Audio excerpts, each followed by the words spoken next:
Michael Curran from the Ottawa Business Journal. Welcome to Techopia Live. This is a regular podcast from OBJ that features executives from next generation technology companies and also the established players, which is very relevant to today's show. We want to keep you updated and make you feel informed and connected to the local tech sector. Today's show is a special format. That's because I have a co-host with me, so I don't have to do all the work here. Someone's shouldering a little bit of this load. He's not the first time he's been on Techopia Live, and certainly not his last. Here's the managing partner of EY, right from downtown Ottawa, my co-host, Warren Tomlin. There he is. Hey, Michael. How's it going? Good. So you're joining us from Wave Space at 99 Bank Street, your beautiful event space. It's awesome spot there you're at. And happy to be a co-host. I don't know if I've been a co-host before, but loving our guest today and loving to be teamed up with you, Michael. Yeah. And that's relevant to what we're doing at Techopia Live, by the way, because we're holding some events there for next generation established players. The next one's coming up in June 2022. We have some invites out.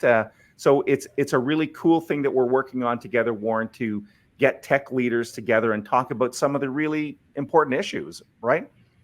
Yeah, and kind of how can we give Ottawa the oxygen back to regain our footing? And, I think that is the startups and it's established organizations and leaders like we're about to hear from today. Yeah, you got it. So let's stop teasing people and get on to introducing our guest, Warren. This is a long-standing Ottawa company. Some might even say an anchor company in the local tech scene. I would certainly say that. These days, it's pursuing an aggressive mergers and acquisitions strategy to scale up, also growing organically too. So we don't want to forget that. In fact, get this company has made 11 acquisitions since 2020. Isn't that incredible? Think about during the pandemic, making 11 acquisitions. And that includes its first ever US acquisition, along with organic growth and M&A activity, is expected to boost revenues by up over 20%. Please welcome the CEO of Callian Group. Here is Kevin Ford. Welcome, Kevin. Good afternoon. Nice to be with you, gentlemen.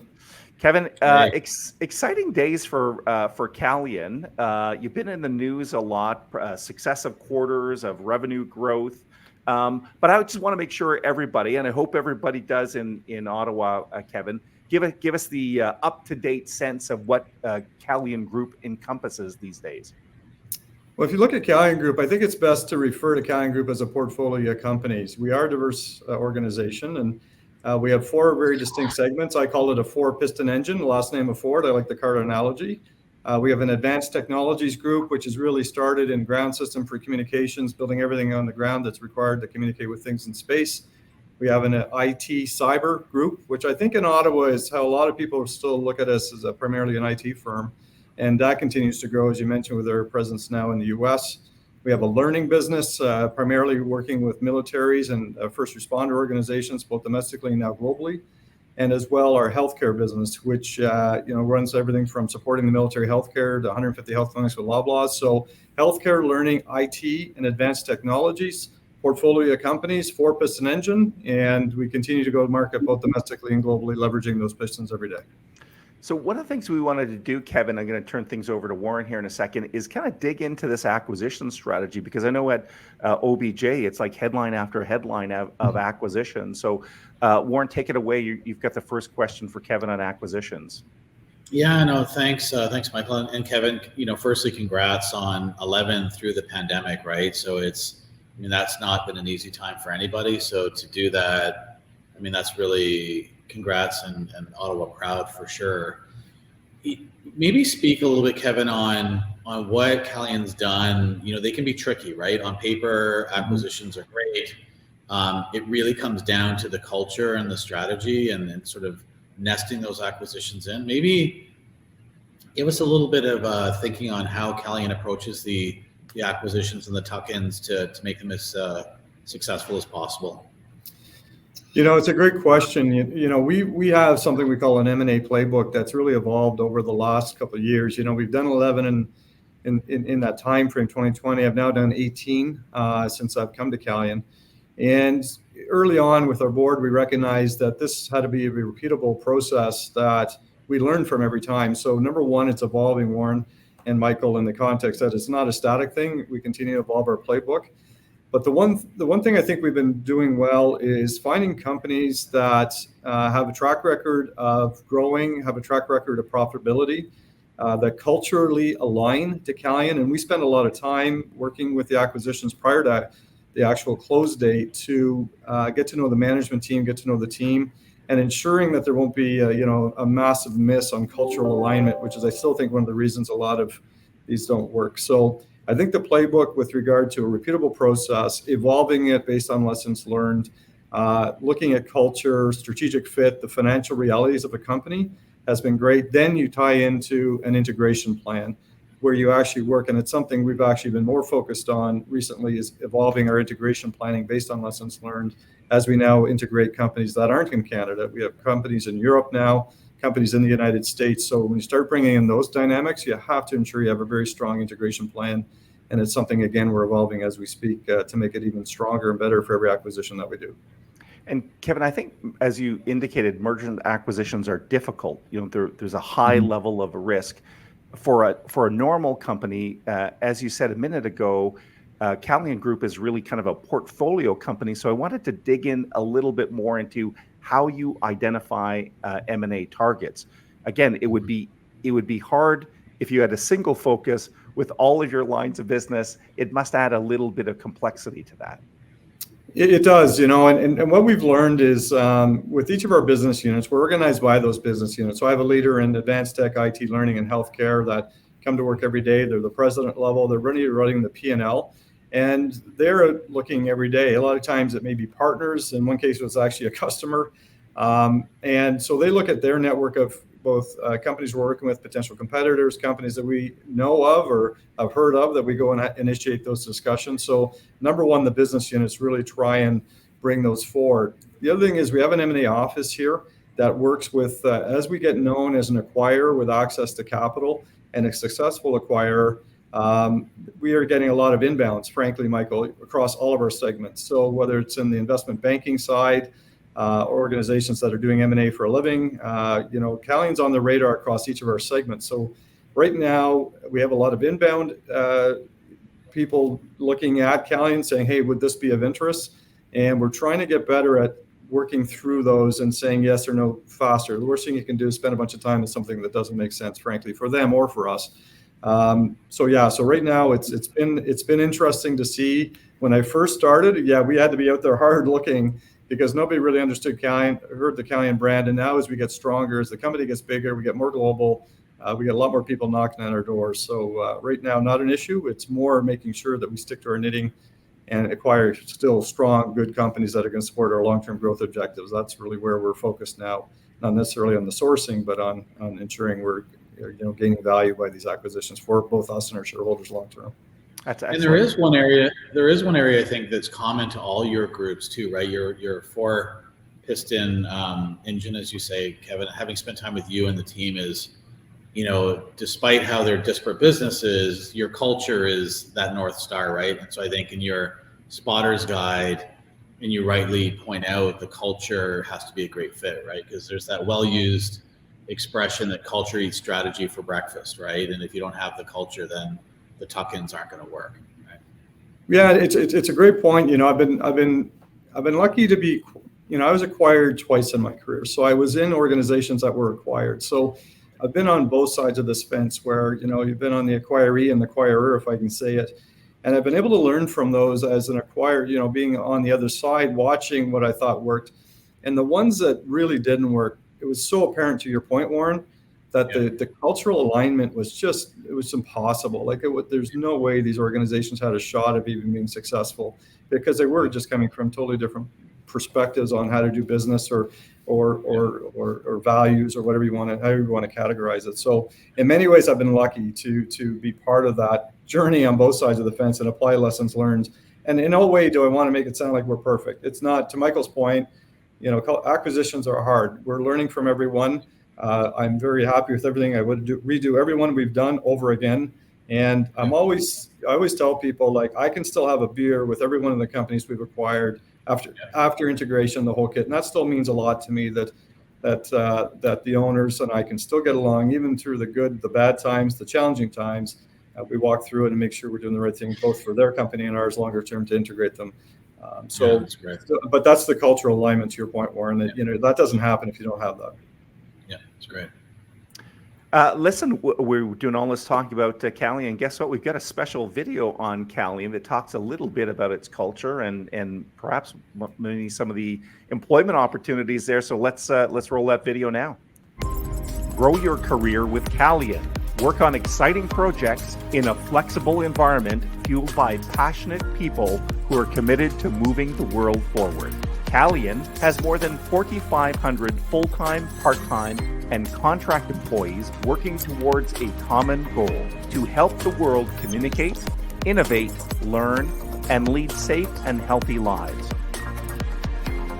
Callian engineers reliable solutions that solve complex problems for its customers in 4 business segments: advanced technologies, learning, health, IT, and cyber solutions. Be part of an organization that embraces diversity, equality, and experience. Visit Callian's career page to find the right opportunity for you. We're back talking with Kevin Ford, the CEO of Callian Group, and joined by my co-host once again, Warren Tomlin. Warren, I think you were going to talk to Kevin about the process that you kind of go through. So we've heard about the playbook, so maybe a bit more information on the process. Over to you, Warren. Yeah, that's great. And so, Kevin, just I guess as a follow-up is, you have the spotter's guide of sort of what looks like it could be a good acquisition or a target.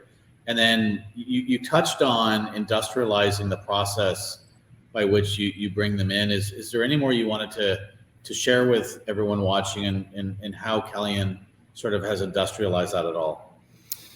Yeah, and it's been through learning. So right now, I think the safest way to say this, or the clearest way to say this, is we look through them through a lens, an acquisition through three primary lenses.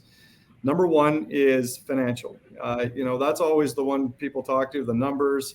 As mentioned, we have a lot of companies that come to our door that are looking for, crazy high valuations in some cases, that have no track record of delivering either that type of growth or that type of, profit or cash flows. So we really try and work with the acquisitions to make sure that we really understand their financial landscape, both past, what the opportunity is in the future, what the right valuation is. It all works into multiples paid, or works into how we structure the deal with earnouts in most cases.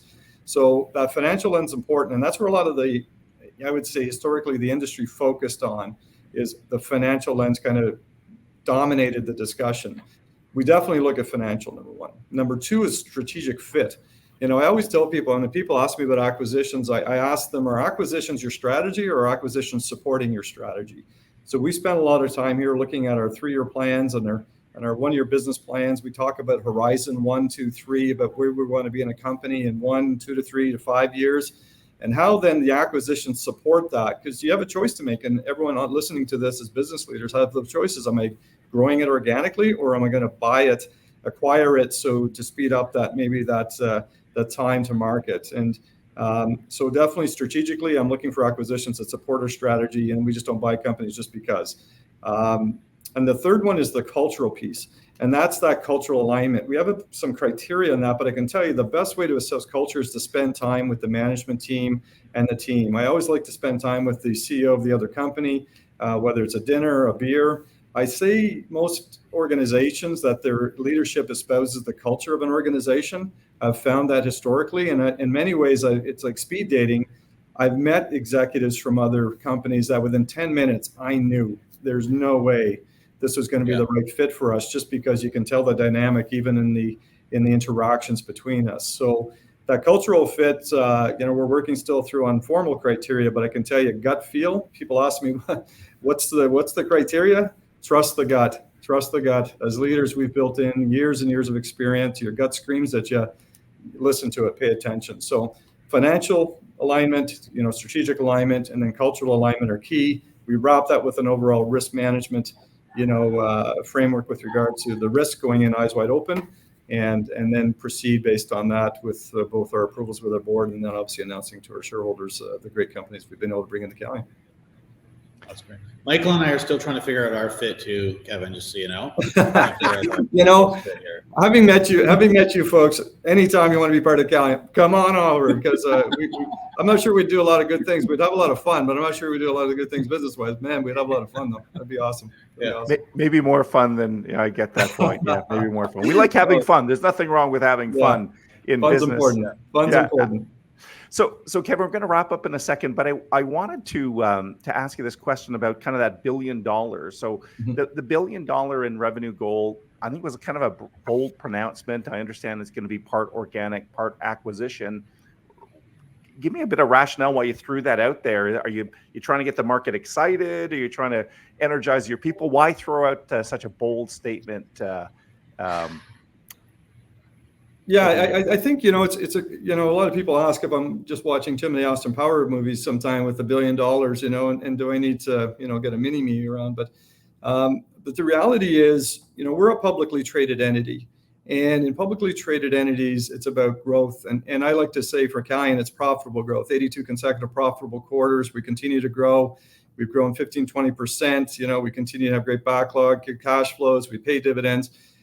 But to me, what was missing a bit, and it's something I learned, that jumping aboard a company that has a preset brand, in case of Callian, even in Ottawa, Michael, we've talked about this, like as a body shop, or, it's like, man, we've just moved past that, but it takes years to get people to retrench on a brand name. So when I took over Callian, I changed the stock ticker, changed the company name, opened the Toronto Stock Exchange, and the purpose of that was to signal to the market something has changed. So that was my first year or two as CEO. And then we do 15%, 20% growth. And then we actually continue to acquire. And now we're moving away from conservative dividend paying companies or investors to growth companies.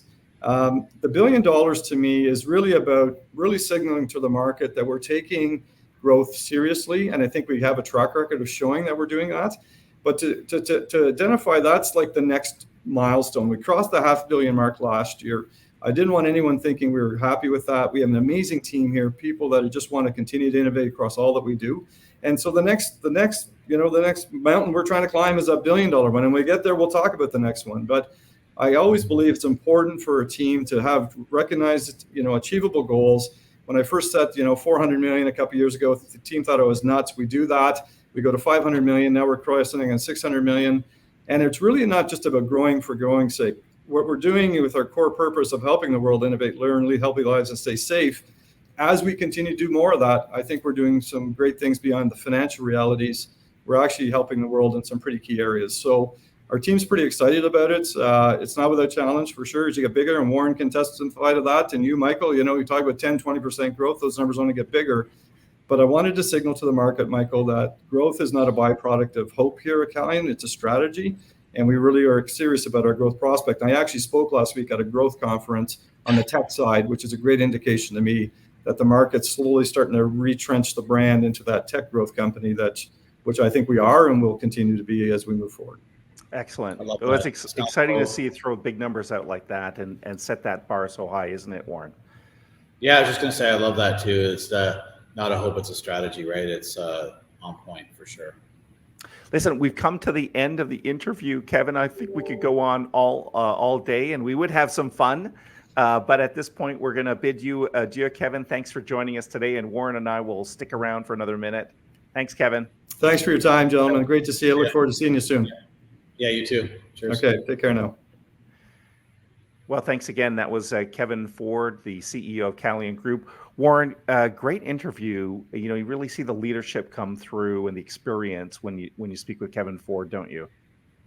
Yeah, no, it's great. And I mean, it's very clear that he cares about his team and he cares about the growth. And I even like the last point, right, where it's not growth for growth's sake. It's growth to be able to make a bigger impact positively and to also, I'm sure, give his people even bigger and more potent opportunities. So yeah, no, I thought it was a great chat. Good. Well, thank you for co-hosting with me today. We really do appreciate your time and your support of EY. We're going to be working together. We're going to have some events. We're building. We haven't shared all the details yet, Warren, but you and I teased it several months back. We're going to do a big insights report later on this year that will really provide some context and some level of deeper understanding of what's happening in tech sector excited to work on that project with you, Warren. Yeah, no, same here, and really look forward to it. And thanks for being my co-host. Okay, thanks, Warren. Okay, see you. And before we wrap up, let's recognize some of the other great organizations that are supporting Techopia Live.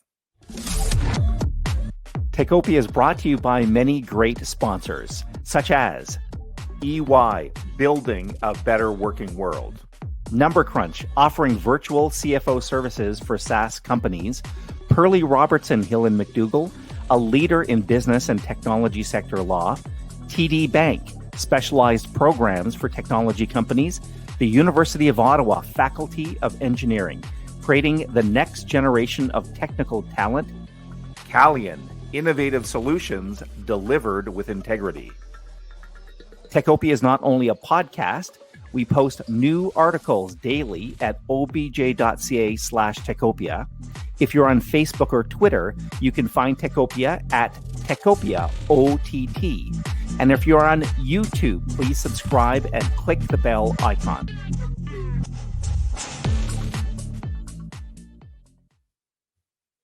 Great to have Kevin Ford with us here today, and one of our CEOs of the year, by the way, not too long ago. And you can see where that leadership comes from as he sets that billion-dollar revenue goal, both through organic and acquisition growth. And great to have Warren Tomlin from EY on, digging into that M&A strategy. Thanks to Warren. Listen, thank you for watching or listening. We hope Techopia is helping you stay connected and informed. Let's keep building Ottawa's technology utopia. That's Techopia. Bye-bye.